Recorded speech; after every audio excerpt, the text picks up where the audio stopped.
Tonight, President, I thought I want to share a few thoughts, and this has to do with the 2 for 2 membership retention program.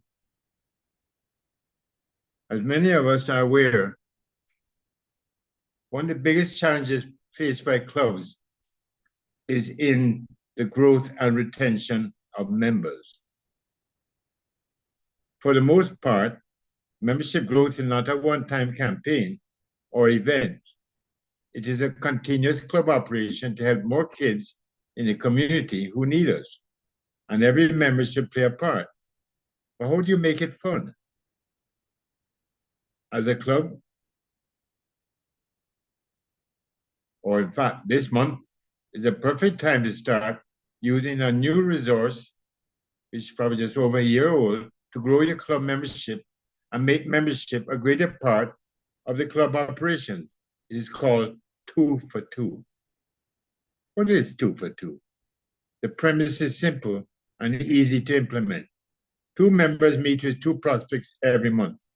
In other words, you designate 2 members to meet with 2 prospects to discuss Kiwanis and the club impact on the community. The meeting can be anywhere, such as libraries, their homes, or places of work. Making your invitation personal. When you talk to someone about Kiwanis, your goals are to 1, create relationships, rapport, and referrals within the community. 2, discover community goals and needs. 3, invite the people you need to support Kiwanis. 4th, invite the people you know to join as a member.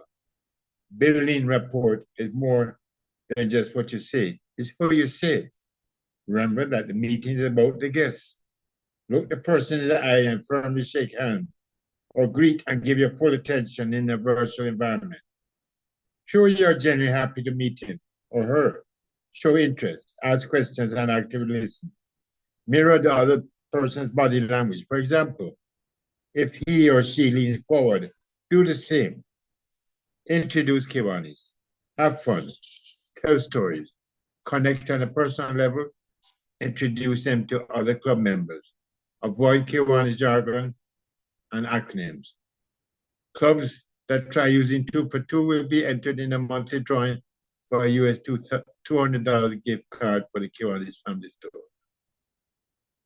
Fellow Kiwanis and guests, I trust that you found this Kiwanis education this evening interesting. Thank you. Over to you, President. Thank you, DLG. Yes, and I personally found it interesting. So thank you. All right, we're at that point now. We're here now to hear about Bob. Why is it he succeeded where others failed, and what are the things that helped him to make it? The expert, or expert on these things is DP Stewart. So I'm going to hand this meeting over now to DP Stewart. Okay, President Newton. not the expert, but the facilitator. Well, certainly better than me, sir. So, but I did look up some facts along the way. Fellow Kiwanians and guests, glad to have you here. I was trying to open. I have another device. I was trying to open the camera on it, and something is not. It's just not opening. But it's probably better if you don't have to see my face anyway. So, not a problem. Okay, this evening we kind of wanted to explore a little bit about the man, the man, Bob Marley. And I put a couple of things on. First of all, I want to apologize because I quite often send out flyers on WhatsApp to a number of different people. But because my phone got, what you should say? Well, it went on the kaput and I had to change my phone. Yeah, I wasn't able to transfer all my chats, and so it was very difficult for me to find the names of the persons that I used to send to. So only a few I was able to get the message out, but it's on the other, social media platforms and some of the WhatsApp groups. So I'm just hoping that those who wanted to attend were able to see it. What was that? Somebody was saying something, or was that Okay, let's continue. So I want to start off by that first question that I posed on the flyer, which is why what did he do differently? You know? And let me say, I'm not gonna go through a whole monologue or so on. I want you guys to get involved very early. And so, but I just start off with this particular aspect of it. About why is it that Bob succeeded? And it's not a matter of he succeeded and others failed. Because let me draw a comparison. When Bob in 1972 went to the UK, and it wasn't just Bob, it was Bob, Peter, and Bunny. And they went to meet with Chris Blackwell. They didn't have an appointment, you know, they went there.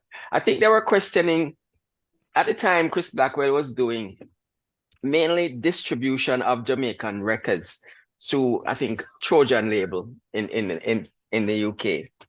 He had started off, you know, he had earlier success working with Jackie Edwards, Laura Lake, and if you guys are old enough to remember those names, but I'm sure if you don't remember those, you probably remember Millie Small. And Millie Small was really the first Jamaican to have an international mega hit. First. And he's the one who produced, one second, Jordan, my mic is open. Right. She was the first one to have an international, you know, mega hit. Now, what he found afterwards was that it was kind of difficult for him to produce Jamaicans, because then he had moved to England, and he just decided, but at that point he wasn't able to compete with some of the local producers like the Coxsons and those persons. So he just decided that and I'm not sure if he set up Trojan or Trojan existed, you know, independently, but he just decided that he would do the distribution. So the records that were being made in Jamaica now would come to Britain, and then he had that business going. So during this period of time, he was now producing some British acts and getting it really into the music scene. Now in 1972, Bob and Peter and Bunny went up there. Now, I said they may have been trying to sort out some royalties, you know, about some of the records that may have been being distributed in the UK. But the main thing is, when Bob, Peter, and Bunny had walked in, guess who had just walked out? Who had just left Ireland? Jimmy Cliff. Now, Jimmy Cliff, I don't know the circumstances or why he thought this was not going to work for me, but Jimmy Cliff did go on to become a very big star, really a mega star. So he didn't fail. But when Chris Blackwell lost Jimmy Cliff, he gained Bob and the Wheelers. Now, what's very interesting here is that they struck a deal. He said to them, because he knew about them, of course, but you know, he had met them. He said to them, okay, how much you need to produce an album? And they came up with a figure of £4,000. And then he gave it to them. Now, some of his associates thought, that was a crazy thing to do. You're gonna just give these guys £4,000. You might never see your money or a record again. But he said that was his way of building trust. And he did it. And a couple of months later, they came back with Catch a Fire, with the album that was to become Catch a Fire, which was the first album for Island Records. Now, Chris Blackwell had a concept, which was he wanted to kind of not just use reggae as we play it in Jamaica, but to kind of make him a rock band or a black rock band. And so he took the tracks, which he loved, but he overdubbed it with the guitar. And we have become accustomed to the solo guitars, you know, playing those tracks on most of Bob's music long after. So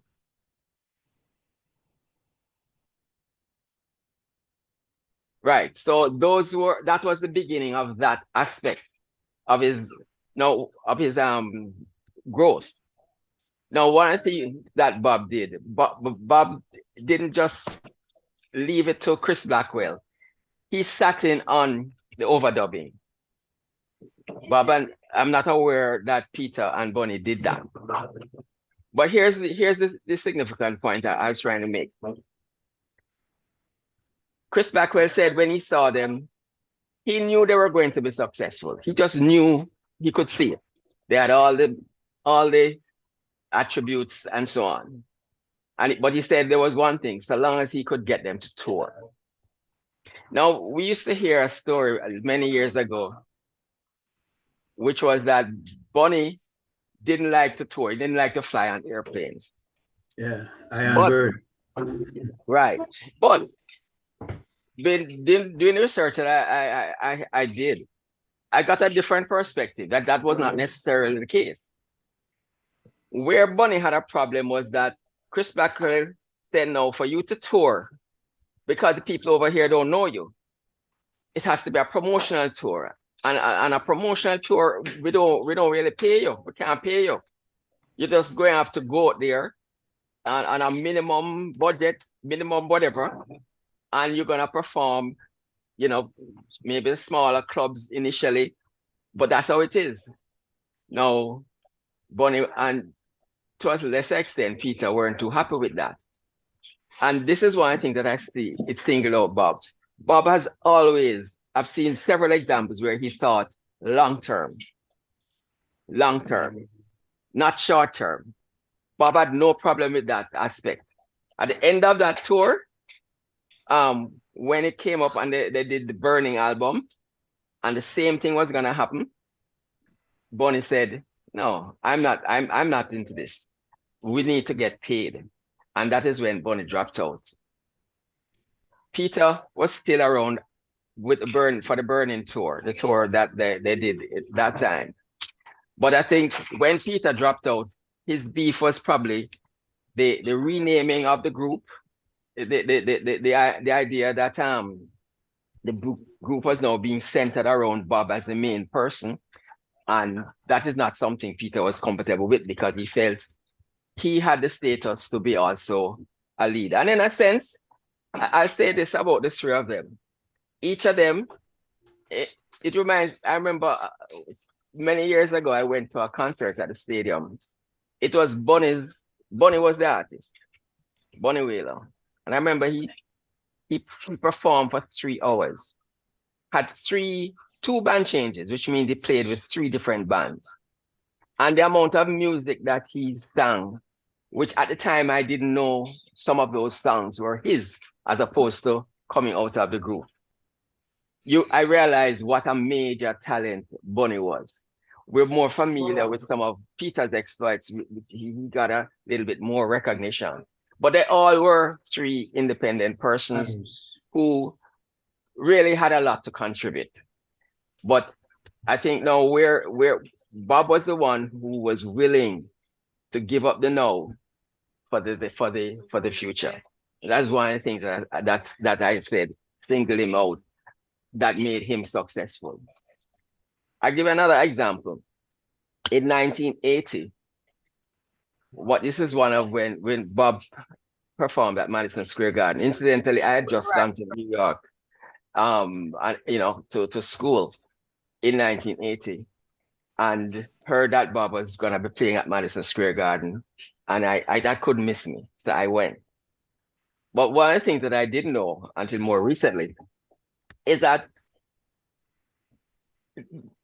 he was offered this deal to open for the Lionel Richie's group, the Commodores.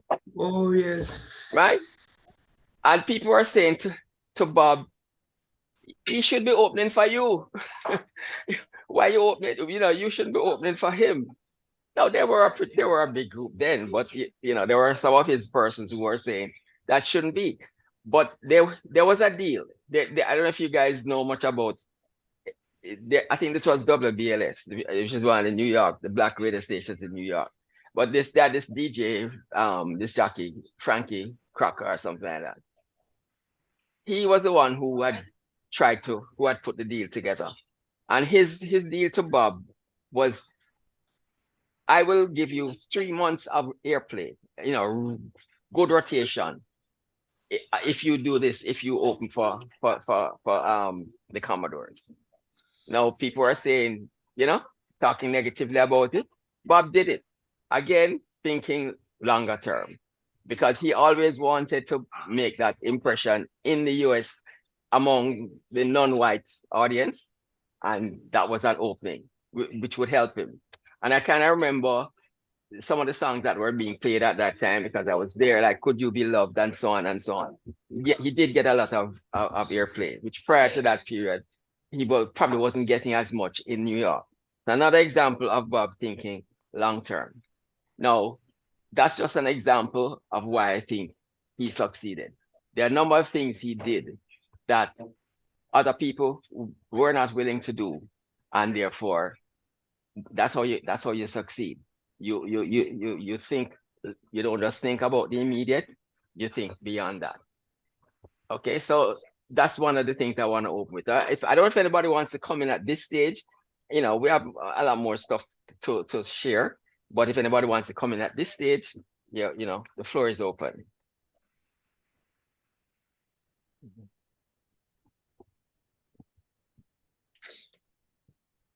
All right.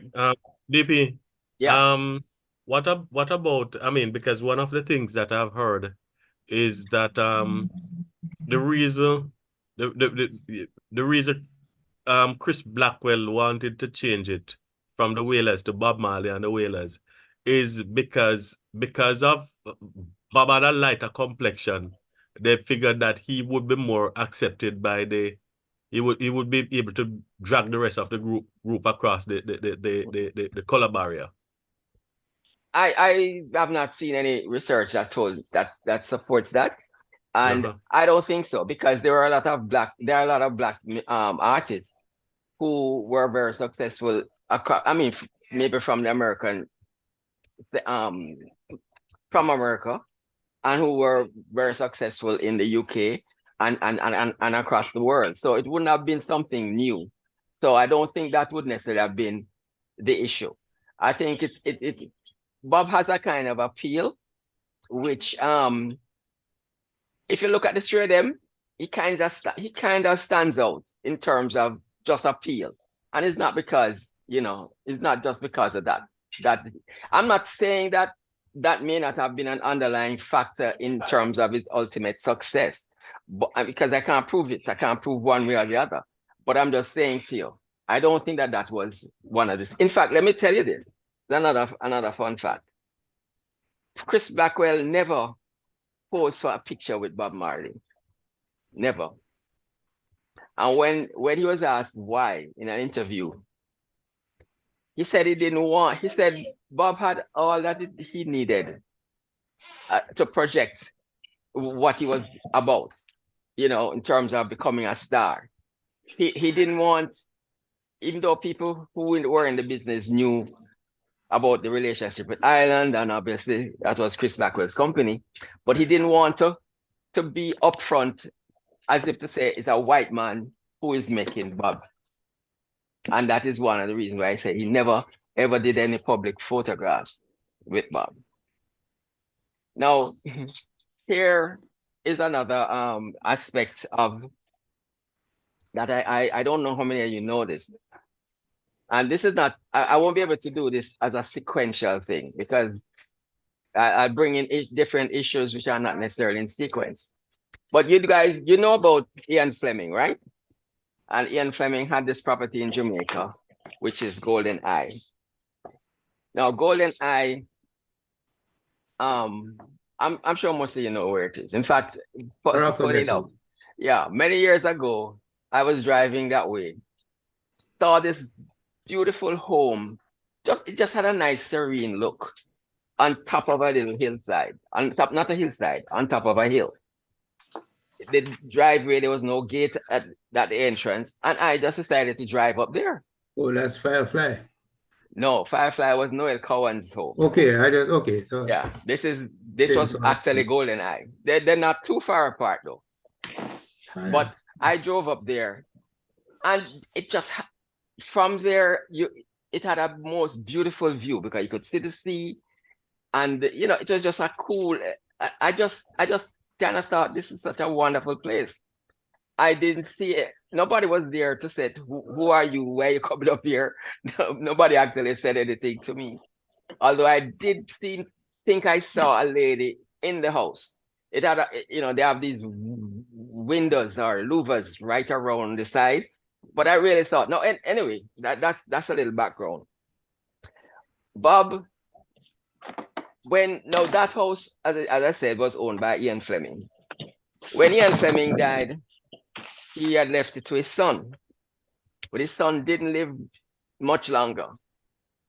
And when his son died, Chris Blackwell's mother said, she had an association with the property because she used to stay there, I guess, oversee it because, you know, so that there was some presence in the house.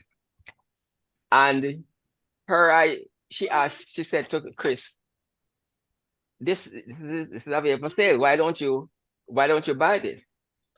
Can you buy it?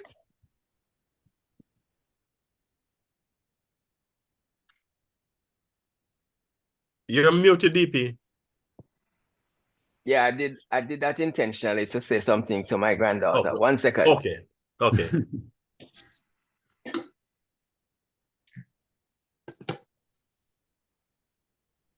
Okay. Right. So Chris Blackwell said, okay, I'll do it. But when he realized how much it was, he didn't have the money. He didn't have the money. So she said he had just given Bob a hefty royalty check. And he asked Bob if he would be interested in buying it. Bob went and had a look at it. And he said, no, this is not my kind of thing. Our words to that effect. Now, Chris Blackwell eventually did buy the property, but he borrowed the money from Bob. paid him back with interest, whatever the deal was. But that is how Chris Blackwell financed the purchase of Golden Eye. Now, I don't know how many of you would have imagined that was the case. And it struck me. In the Jamaican music scene, it's usually the producer, even if you're a successful artist, it's usually the producers who have all the money, and the singers and players of instruments have little. So this suggests to me that he was treating him fairly. And another example which comes up, which is not Bob related, but I'll just throw it in since we're talking about the financing. Chris Blackwell also liked the idea of being involved in the movies. He had formed Island Pictures as well. And he actually had something to do with the Harder They Come. I'm not sure exactly the role, you know, but he had something to do with it. It wasn't just Perry himself. So when he at some point, this is much later, he had done a movie with Art Garfunkel, the guy who was, you know, with Paul Simon, right? Yeah. And it didn't do well, and it ran well over budget. They said it should have cost about £500,000. It ended up costing over £3 million. And it put Ireland in a really rocky situation where they couldn't pay the royalties to their artists. And one in particular was U2. I don't know if you guys know about U2. Bono is the lead singer. And Ireland could have collapsed then. But Bono was very loyal to Chris Blackwell. Allowed him to, all right, you don't have to pay me now. When you get back up, you pay me the royalties. And that was another way in which Ireland survived. And another example that Chris Blackwell never seemed to be an exploiter. Otherwise, you know, things like this he would have been able to absorb. But back to Bob. We all know about the movie that has come out, which I have not seen yet, but I will see it. Covers the period 1976 to 1978. And an interesting little tidbit about it is that why did Bob think of having this concert, this free concert. The peace, man. If war Right, that was not the peace. The peace concert was the second one. So Okay. I sometimes get it mixed up, but this first concert was not billed as a peace concert. Okay. Now, sometime before, Bob had performed with Stevie Wonder in Jamaica together on the same billing. And Stevie did something that really impacted Bob. Stevie donated half of his fee to the Salvation Army School for the Blind. Mm. Yes. And Bob thought that was really, he was really, impacted by that particular act. And it seems from what I've been, what I've read and what I've seen, that was one of the things why he thought of doing this free concert for the people. Now, we have heard about what happened with the shooting, the assassination attempt, which was just before, either the day before or 2 days before. I can't remember if it's like 1 or 2 days. And okay, we know it was politically motivated, but why do you think it became political? It's not just the fact that Manley was the prime minister at the time. It's not just that. But what Michael Manley did after, okay, Bob had consulted with Chris about the idea. Chris said, okay, it could work, but you have to make sure it is seen as you're doing it for the people of Jamaica and not like for a political party. You don't want to necessarily get involved in that. So that is how, and Bob was never really, Bob had friends on both sides of the political spectrum. Yeah, he had friends on both sides.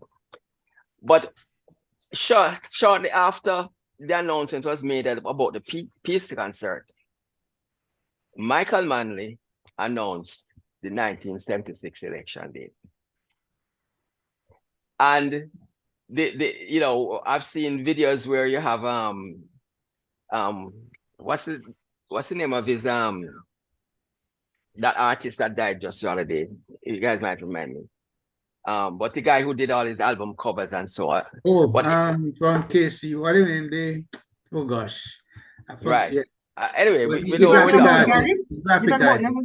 Yes, that's right. Right. Eric. In that conversation, he was recounting that particular incident. I said, had they known that he was going to call an election because of that, they would never have done the concert, because it really made it look as if it was political.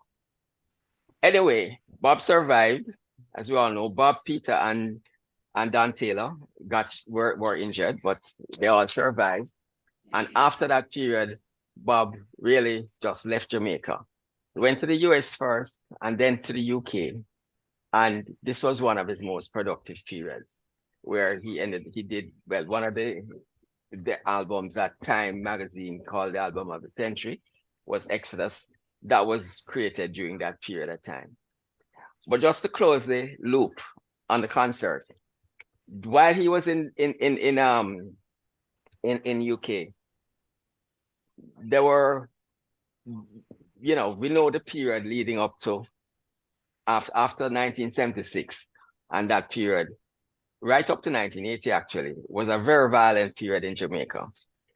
And this is when the peace concert idea came up, and people came from Jamaica. They had the bad men on each side, both who went to the UK to appeal to Bob to come back and do this concert. That was the peace concert.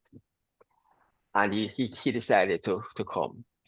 And we all know about him calling up Michael Manley and Edward Seaga and putting their hands together, etc., etc. So that is an aspect of how that came about. But I just wanted to get across the point that the calling of the election was something, I guess Manley felt, and maybe he was advised to, that he capitalized exactly on it. And it just pulled him into this political sphere. Now, what I'll do is I'll allow anybody who wants to come in. You can come in at any point. But I'll continue, but I'm not continuing because I don't want anybody to interrupt me. You can interrupt me at any time. Long time. Oh, okay, Stephen, go ahead. Yes, DP Stewart. I wanted to ask your perspective from a social and a cultural perspective. The impact of Bob in 2024, where we have embraced his music, we've embraced his image, we've embraced his legacy. But from what I understand, when he first started, people, it was a time when Rastas were persecuted. They used to call him Dirty Rasta. Yeah. And maybe his music was more appreciated outside of Jamaica than it was here in Jamaica. So yeah, your thoughts on that? That is a point that I did put one of the talking points, let me call it talking points, as if I'm a news person, that I put on the flyer. So good time to address that issue. Thanks for bringing it up, Stephen. Sure, okay. Sure. I saw a video and it was done by, let me say it was done by Oral Tracy. I don't know, no problem with saying that.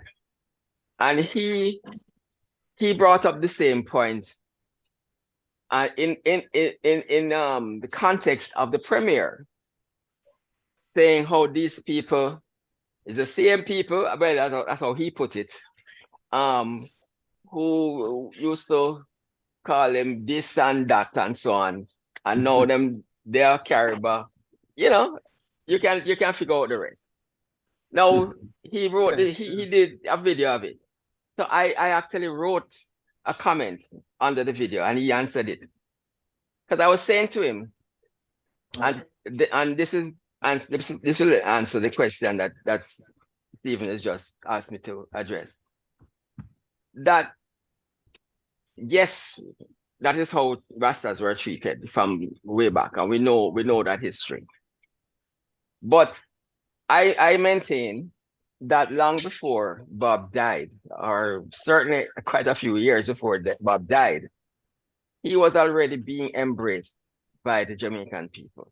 And by the Jamaican people, I mean, let's say uptown, because, you know, downtown was never an issue. So when I say being embraced, I mean more broadly. Now, people, some of you here may disagree, and you're welcome to express that view. But it's my view, because that Bob had already captured the imagination of the Jamaican public. And I'm going to give you a context in which to view that. And it's separate from the Rasta element, which we all know there was this deep prejudice and dislike for Rastas. Nobody can deny that, okay? But there's another thing about appreciating artists, and I want to draw a parallel between our track athletes.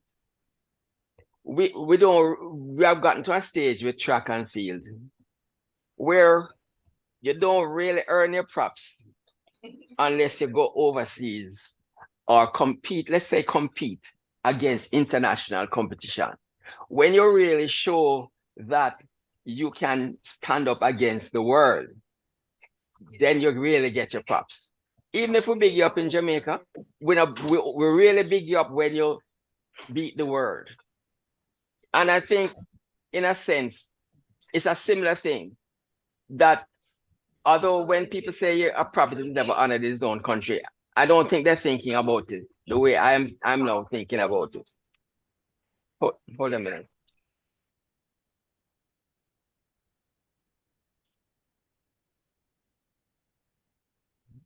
Okay.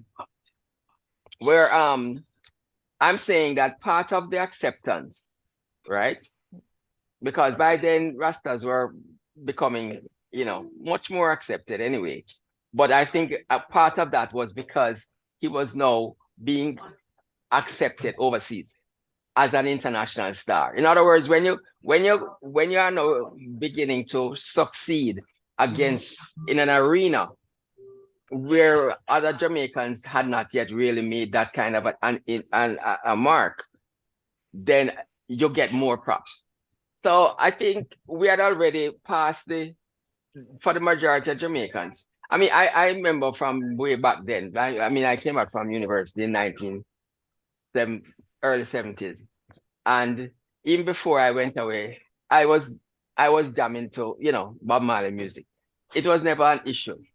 But in terms of the wider society, I think we had embraced him long before he died. He died in 1981.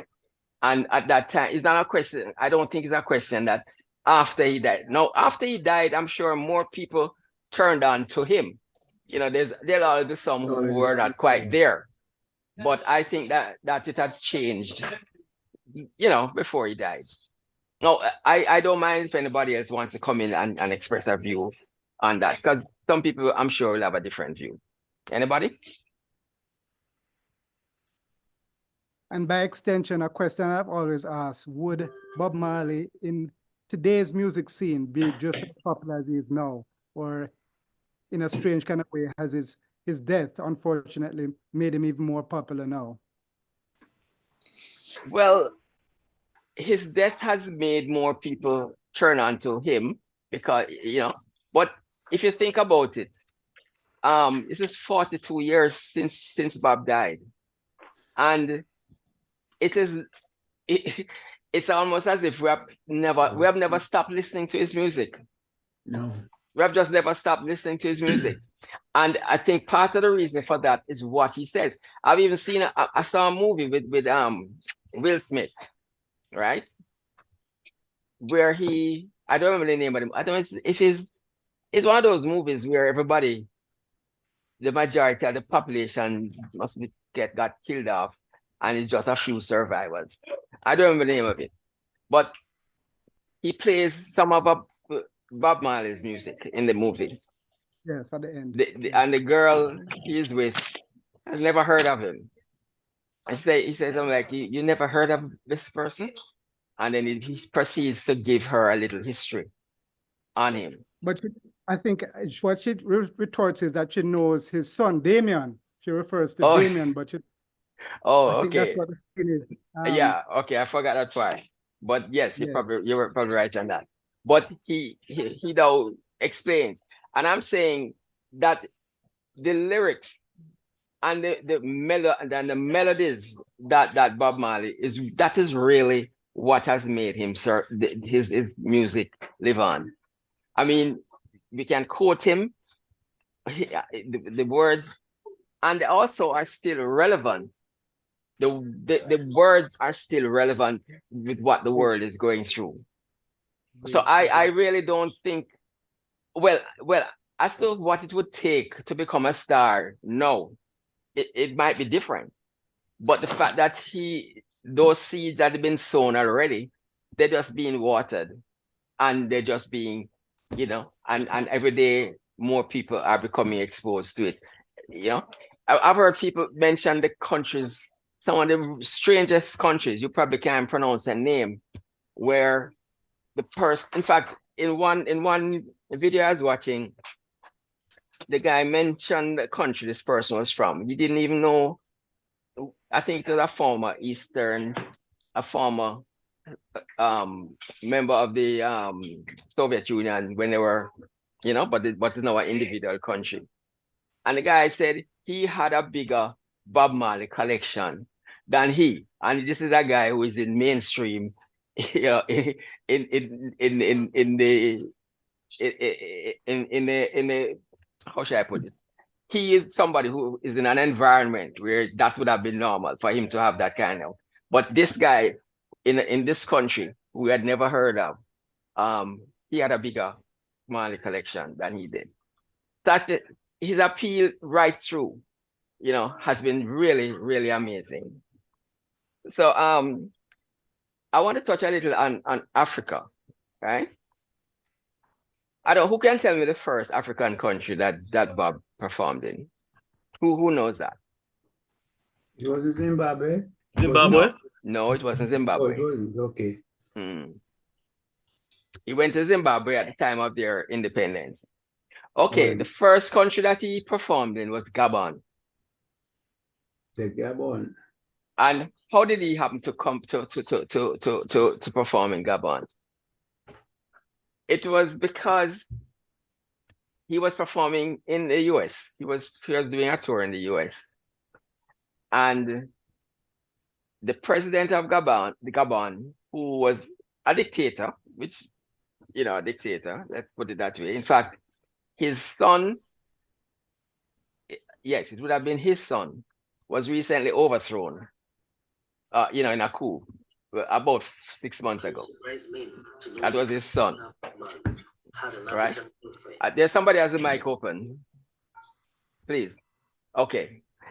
Now, how did he happen to go to Gabon? Well, the president's daughter was going to school in California. Went to a concert, saw Bob, and I guess she liked more than just his music, but she was able to connect with Bob. And she invited him to come to Gabon and perform. Bob, just the idea of going to Africa, it would have been his first time going to Africa, that you never have to tell Bob anything else. And that was just something that he always wanted to do. So he went ahead, did what he had to do, and he went to Gabon. Now, he didn't know anything about the politics of Gabon, that this person, her father was a dictator, really oppressing the people. He had stashed away millions of dollars in Swiss accounts and so on and so on. So that was just the nature of it. And incidentally, in keeping with that particular girl, her name escapes me right now, but I could look it up when I get a chance. She obviously made a deliberate choice not to have a child with Bob. You know, deliberate choice not to have a child with Bob, because she felt that, you know, it wouldn't last the connection that she would have wanted. And plus, she is in Africa, he is touring all over, etc., etc. That wasn't. And I don't think her father was very impressed with Bob, even though, you know, but that is not so much a part of this story. What I'll finish this is the story with is the sense that after she did spend time with him in his latter years, right? Yeah, she did spend time, and she did say in the end, when he was about to die, that she was sorry that she never had that child. But then that's a little side story. Okay. Side chick, side story. Okay. Now let me okay, I was covering the Gabon thing. Let me see now.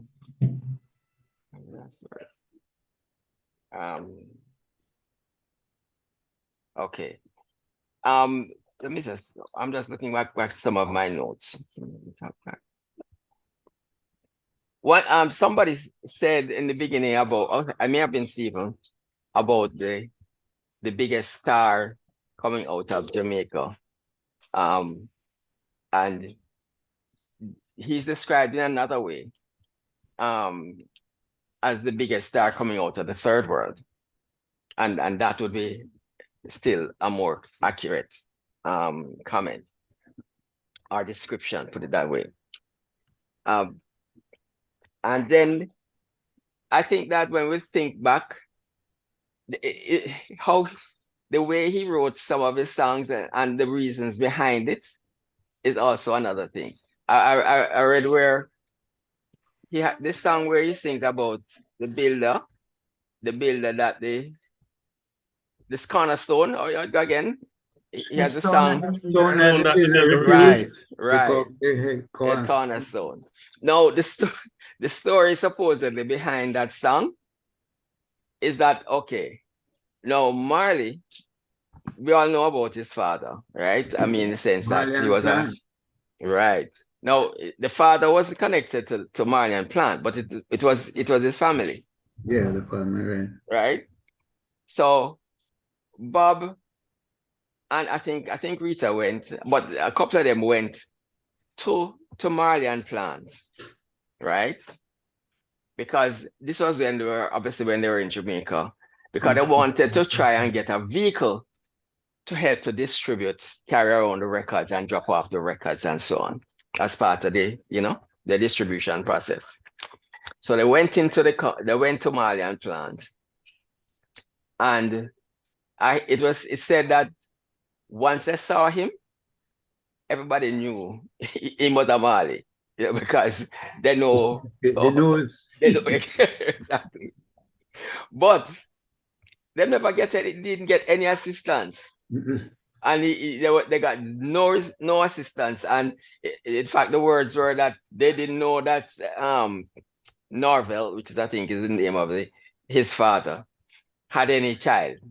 They never know about that. So they kind of just deny any acknowledgement of him, and they just had to leave. And that is how the song about the builder, the stone that the builder refused, become the head cornerstone. So Marley and Plant is no more. I don't think it really exists anymore. Construction company. Yeah. So, but now I want to hear something more from our people who are here. Please, I don't want to keep just talking. So who wants to come in with any comments or any perspective? I wouldn't mind just making a little observation. Sure. When I went to England in '73, of course we left a few Bob Marley albums around and we all singing them and so on. But it really didn't hit me until his live concert at the Lyceum. Okay. In '76, that might have been, I'm not so sure. I think it was 75. 75, right. And when I heard No Woman, No Cry, I had a lot of hair that time and it stood up. And I'm telling you, I ended up buying the album, 2 albums, and one I gave to my white student friend, Martin. And I mean, to hear the people reacting to the music, it sent chills. Yeah. And I said, boy, that's Jamaica. And why I'm mentioning this, it was in '74, I had gone to Malawi and nobody knew where Jamaica was. You had to tell them we were 90 miles south of Cuba because they knew about Castro. Well, I wasn't in Africa when Bob was getting his fame, but I can imagine that afterwards, nobody remembered about Castro and Jamaica. It was Bob Marley and Jamaica. Right. So that is the impact that I remember. Yeah. And boy, it really, you would speak emotionally. Yes. When it's Bob Marley. And from then I started listening more to the music. But on a final point, I must say, you did indicate about the lyrics and so on. It was through Barry G that I realized some of the deep lyrics because he used to expound on them. And the first one was what? 3 Little Birds. I didn't realize all that song was saying until after Barry G's comments, and that is years ago. Yes. But that's a little short paragraph on it. Thanks for that. Chris Blackwell often refers to that Lyceum concert. And he said after that Lyceum concert, that was really where Bob became the star, the superstar. Now, I mean, he said it was just magical from then on. And that was about 1975. And the recording of the No Woman No Cry, which we all love, the live version, where we hear the crowd.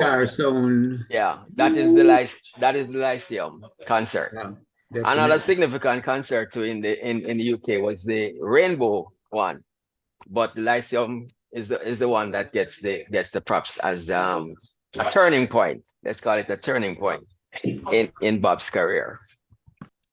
Can I add one more thing, DP Stu? I Sure, don't mean sure. to monopolize, No, but man, please, I please. think it's important, especially those who are listening, that I would encourage them to go to the Trenchtown Cultural Yard as a kind of a bookend to the Marley experience. And it always amazes me how many Kingstonians and Jamaicans who have never been to the actual Bob Marley Museum. We drive past there umpteen times, but you would ask the average person if they have taken the time out to do the tour.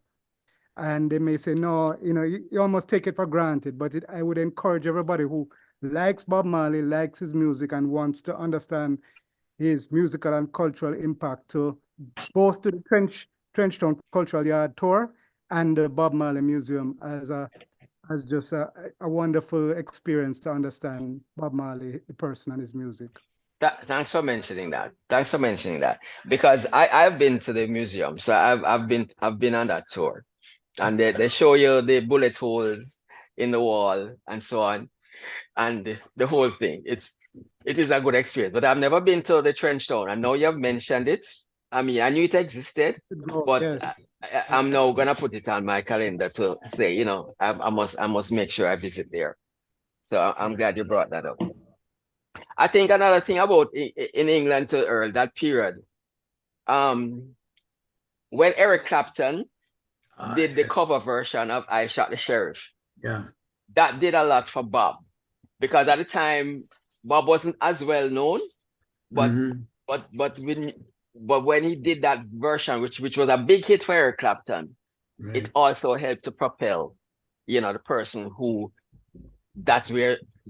wrote it. And that was significant. I was about 73, 74, just about that same period, because I remember I was there at the time, and we were both there at the time, and that was really, really significant. Lot of airplay and so on. I want to touch on that, just to go back to the Madison Square Garden concert. It was really, everybody who writes about it, journalists and so on, will say, oh, Bob flopped, Lionel Richie and the Commodores. And that I can't remember this though. Some people say that a lot of people left after Bob. I can't quite remember that. I know I stayed and watched Lionel Richie. After I paid to watch two artists. And that's why I should leave after one, even though that is the reason why I went in the first place. But that concert he did, I think, just one more concert after that, because his final concert was in Pittsburgh. So he did 2 nights at Madison Square Garden. I can't remember the Saturday and Sunday or Friday and Saturday. I can't remember, but I probably would have gone to the Saturday one. And then he this was when the thing with his toe was beginning to get more of a problem. And we can argue or talk about, they had said that he should have amputated the toe. He didn't believe that he should do that, and it got worse.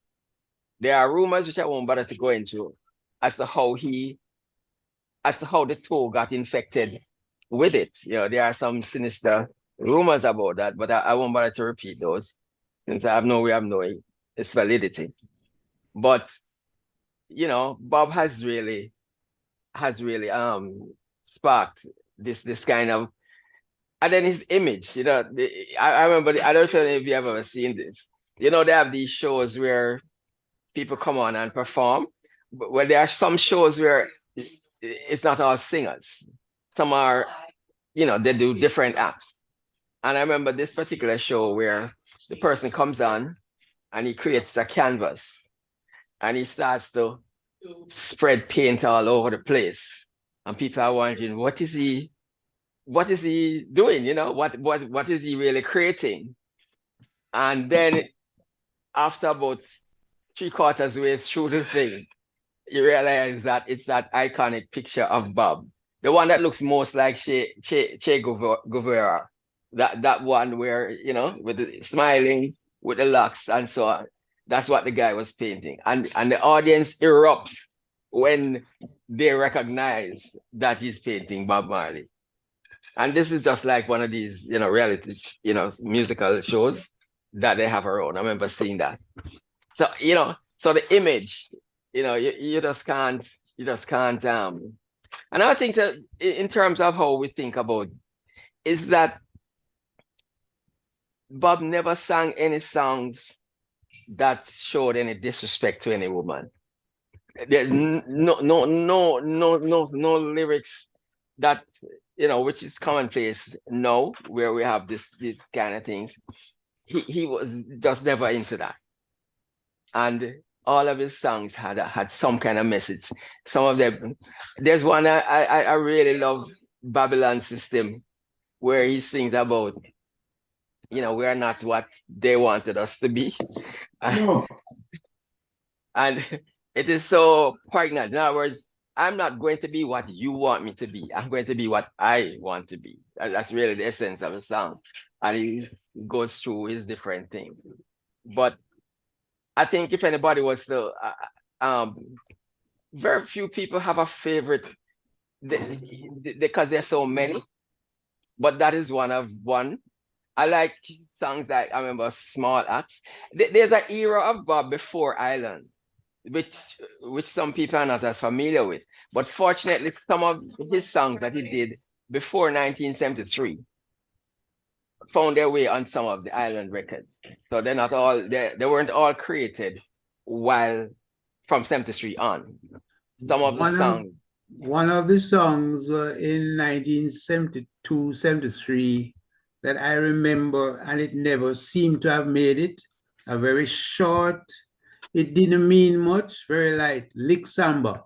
It was a sweet song, and I remember at a party, that time I was living in Ensom City, and we had a party the night, and one of my friend's cousins was going away, and I gave him all those records. I never bought it back.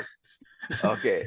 Yeah. I remember Lick Samba. Yeah. Lick Samba. In fact, I haven't thought about it for a while until you mentioned it, but I remember it. Very nice, short song, a lot of like a Congo and so on in there, but it's very sweet. Yeah. Okay. Are there any hands up? No, I don't see any hands up. Anybody wants to contribute some thoughts?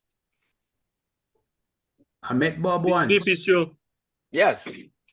One of the things that run through my mind is that and I think it was borne out by a little soundbite I heard from Bob recently. Nowadays, every artist from the do a little song that get some airplay, they from their own mouth have to tell everybody that them is big star. Right? I mean, Bob never behaved that way. And I even heard a soundbite recently where he was saying that, listen, early on he was told that don't make your head start get swelling. So get swell as soon as people start listening to your music. So, he has always been cognizant of that you don't get in your head that you are now a big star and start behaving that way. Yes. But what I find with some of the current is it all right, performers. Yes, performers, is that as soon when they kind of arrive on the scene, everybody is a writer. Everybody trying to do their own, produce their own music, and then if you hear them in an interview, they will talk about their whatever. But there's an art to writing a song. And I only wish that more of our artists, local artists, I mean, there are some, I'm not saying there aren't, but there's would basically understand how to create a song. And Bob certainly knew how to create a song, how to put the thing together. Now, I'm not talking about the arrangements and so on, totally. But at least in terms of, in fact, I heard a little, like a, what should I say? The No Woman No Cry, but done as if, when you're trying to say to somebody, this is how this is a song I just come up with, and you kind of singing it, so it doesn't have any instruments or much of it, much instrumentation on it. But then now when it becomes the final product, now you see a finished product. But I'm just saying that is one component that I would love to see more of our artists really trying to develop writing skills, songwriting skills. We have excellent musicians, there's no question about that. And we have excellent performers. But I was watching, and I'm not leaving out the dancehall. I think there's a lot of, some people turn up them nose at dancehall, but I see a lot of songs that they're saying something really, really. I mean, there are messages in dancehall music. It's not all about gun, and they're not all about women and in a disrespectful manner. You just have to sort through them and decide what you like. But I think I've covered. Oh, let me just say a word about Jimmy Cliff. Andrew's hand is up. Oh, Andrew, go ahead, please. Evening.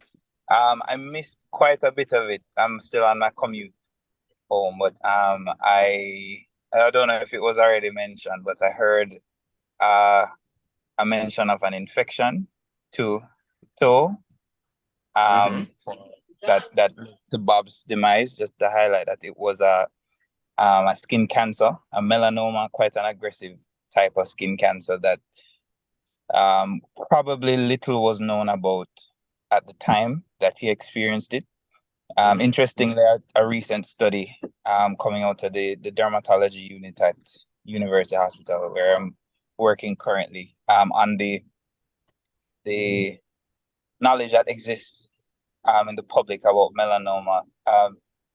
Quite a few people know that it was a diagnosis that Bob Marley had, but not a lot is known, which is expected in the West Indian and primarily Black populations. It's really a disease that tends to be experienced in the Caucasian parts of the world. But yeah, just to highlight that was the cause of his death.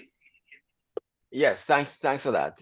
Well, that's kind of why I said, because it's almost because it is a disease which affects more Caucasian people. Why there's some suspicion as to how he contracted it. There are some conspiracy theories about that. But as I said, there's no point in me, repeating those now, because that won't lead to the truth. But I was aware of the name of the cancer. But I'm glad you brought it up, because every little bit helps in terms of adding to the clarity of what this man was about, and how he met his death. Because they did tell him that maybe he should cut it off, but he didn't agree to that. And I think something I didn't know actually was that he did do chemo in his end, and in the end, Bob had no hair. He had lost his hair. Now, but we have never seen any. I've never seen any pictures of him in that particular condition. But if those who don't know, he went to Germany. That was his last attempt to see if he could treat this situation. And in coming back, he was planning. He was supposed to be coming back to Jamaica, but when I don't know if the plane had to stop in Miami, but the fact is that he never went further than Miami, because it's as if he couldn't make it to Jamaica. So he actually came off in Miami, and that is where he actually died. Yes, please. DP Stewart. Yeah. If you could allow me, can I ask a member of the Kiwanis Club of Kingston to move for an extension of 10 minutes for us to continue? I so move. So moved by DP Earl. Can I have a second? Second. Seconded by DLG Willie. Okay, thank you, DP Stewart. Sure. And while we're talking about his death, it has been widely written that his last words to his son were, "Money can't buy life." But Ziggy has refuted that. That's not what his last words were. I can't remember how to repeat exactly what you were saying, but it had more to do with, you know, helping people. In other words, your life must be based on the value of your life has more to do with the people you help and the amount of people you can help. It didn't have anything to do with money can't buy life. But I can't remember the actual quote. But that's a part of the message that Jesus left. Okay. Yeah, in fact, I heard you, yeah, that's, I'm glad you mentioned that earlier. When I was watching one of these scenes with that peace concert with Siaga on one side and and Manley on the other side. Yeah. You know what? I think it was Garrick who made the comment in terms of the description. That was like Jesus on the cross with the two thieves on the thieves.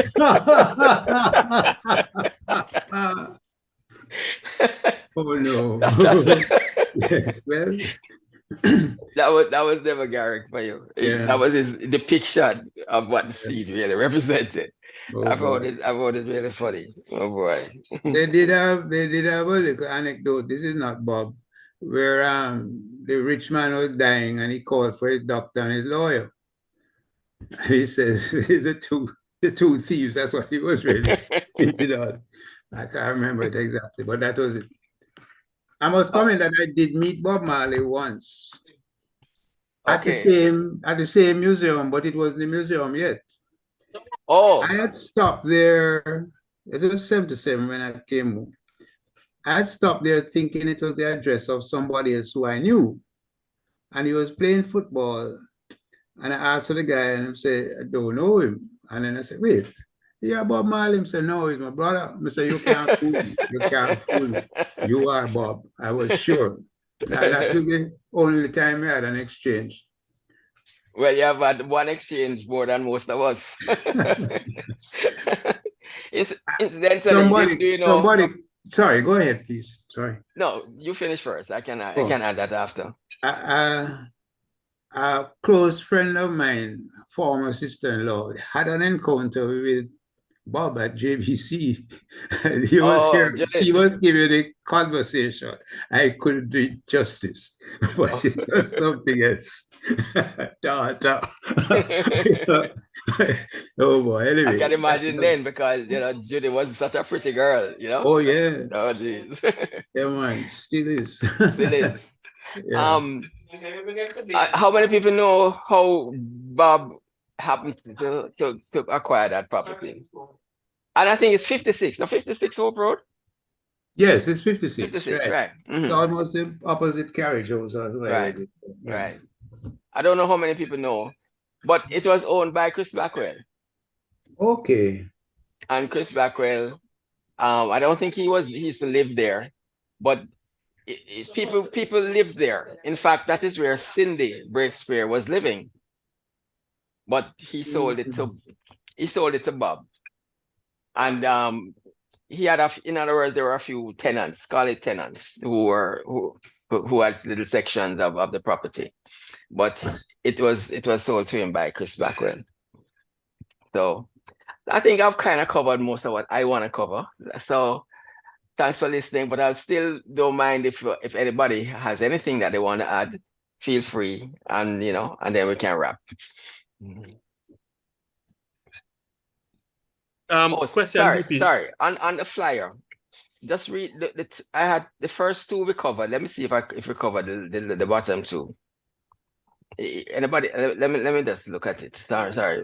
I just want to make sure that I did.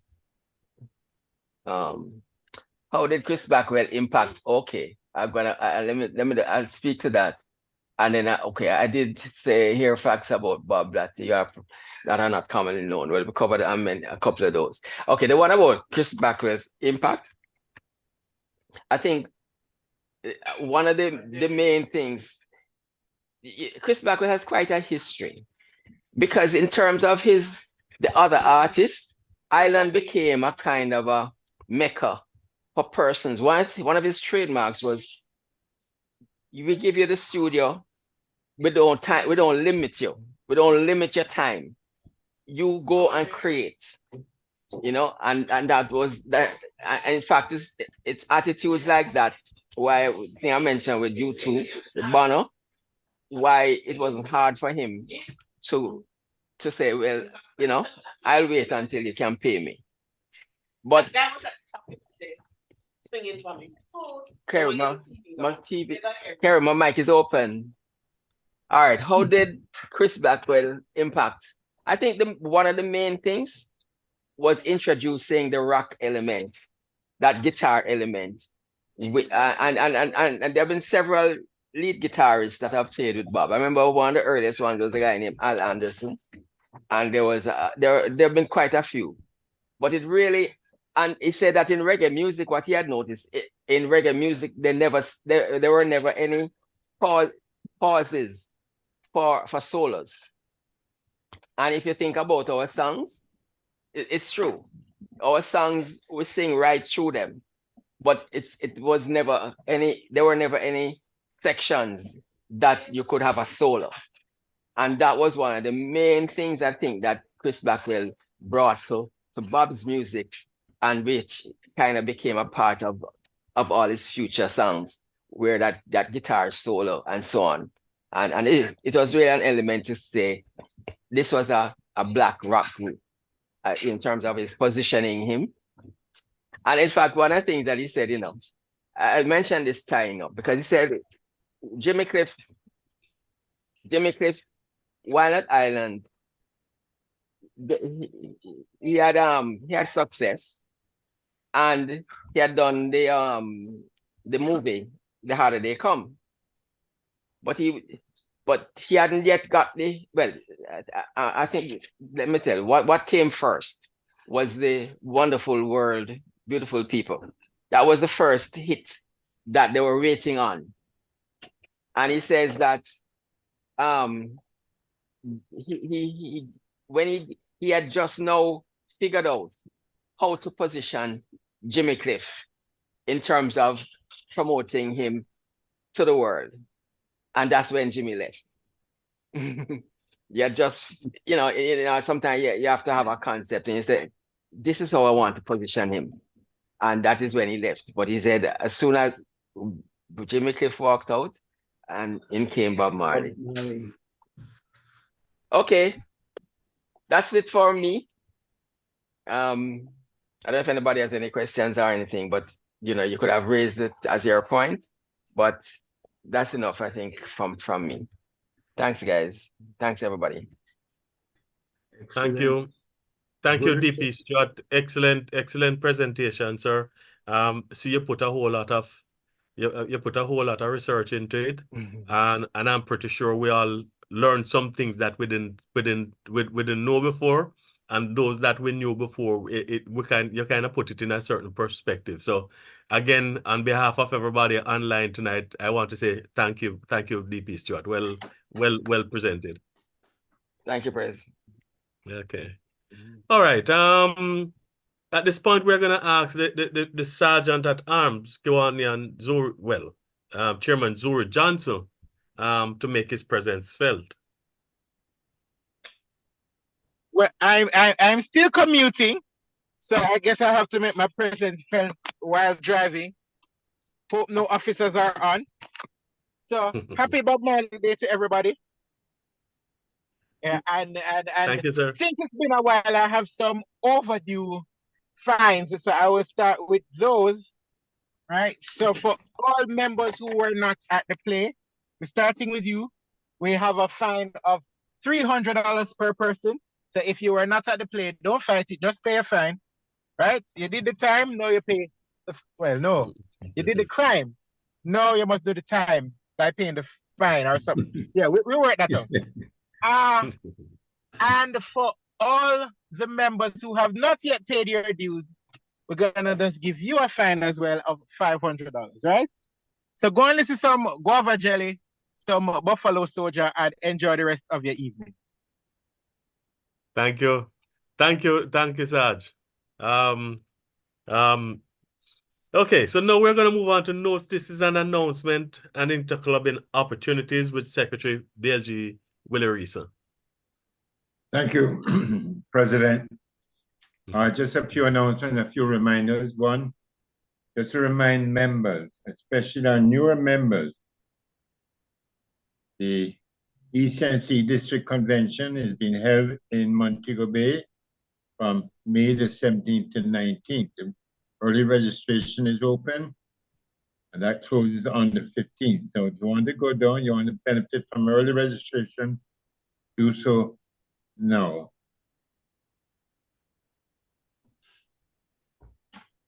And so far as pertains to the club, just a reminder of next week, Sunday, I said 11th of February, all right, no, the 18th of February, we're having the second quarter divisional council meeting. Tomorrow, fellow Kiwanians, you do remember that the governor will be attending a number of projects in Division 23 Central. He's been handed over to LG Desmond this evening after the All Clubs meeting of 23 East. Tomorrow evening at 7 will be the All Clubs meeting for Division 23 Central, along with the mass installation. And that is at Hope United Church at 7 p.m. We have two young Kiwanians who will be will be inducted tomorrow. So those of you who can make the meeting tomorrow, that's All Club meeting, please do so.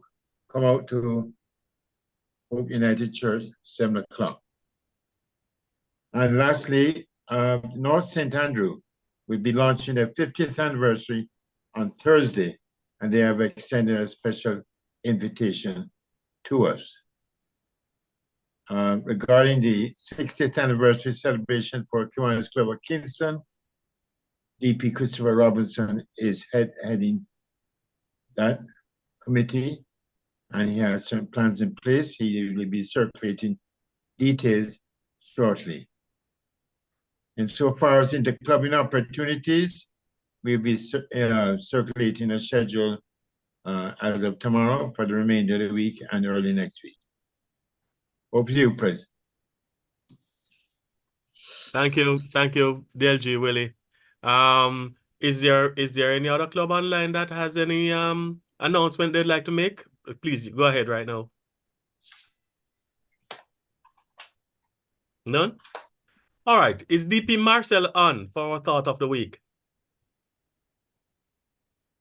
All right. I know DP Marcel was having a voice issue, so I have one.